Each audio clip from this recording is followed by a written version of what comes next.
O nouă producție teatrală cu titlul sugestiv Destin va marca începutul celei de-a 33-a stagiuni la Teatrul Alexei Mateevici, spectacolul realizat de regizoarea Dana Strungaro, în baza creației distinsului om de cultură și maestru al scrisului. Vladimir Beșleagă reprezintă o inedită incursiune prin gândurile și faptele omului în diferite etape ale vieții. Din trecut vin și mă urmăresc dureri izvorâte din răni adânci, rămase în carnea sufletului, care credeam că de mult s-au tămăduit. Ideea aparține directorului Teatrului Alexei Mateevici, Elena Frunze-Hartmann.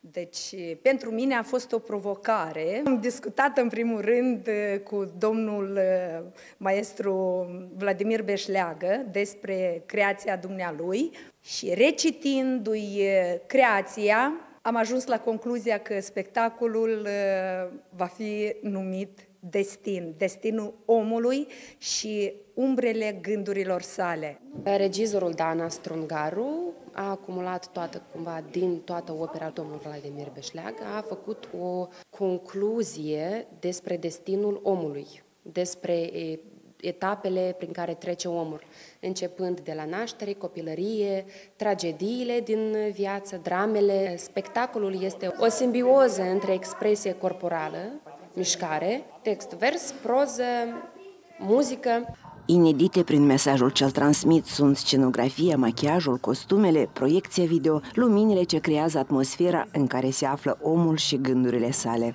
Eu sunt, de fapt, umbra gândului, întruchipez gândul, dacă aș putea spune așa, provoc omul să vorbească despre lucruri care, de fapt, sunt incomode, sunt pe care noi vrem să le ascundem. Am cunoscut anterior opera lui Vladimir Beșleagă. Da, am citit în liceu Zbor Frânt, romanul, ăsta a fost primul roman pe care eu l-am citit.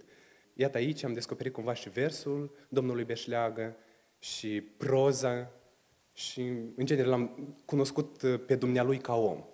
Scenografia spectacolului este semnată de Irina Gurin, proiecția video de Cristian Oloi, iar muzica de Viorel Burlacu. Sunt și elemente de clasică, dar este mai degrabă un sunet care e fixat pe alt diapazon, pe diapazonul mai jos, cum e destin. Eu am încercat să aducem niște nuanțe de arhaic. Pentru noi, cei din culise, e un proces. Este un proces. Ne străduim să-l apropiem de așteptări. Știu că sunt mari așteptări din partea publicului și cât mai mult că e numele Beșleagă. Noua stagiune va oferi prietenilor fideli ai teatrului spectacole de repertoriul curent, dar și noutăți. Avem jurnalul Anne Frank, Iluzii, Martiri, Jubileul, acum Destinul. Urmează să apară un spectacol în iarnă, Eu sunt vântul, de Ion Fosse.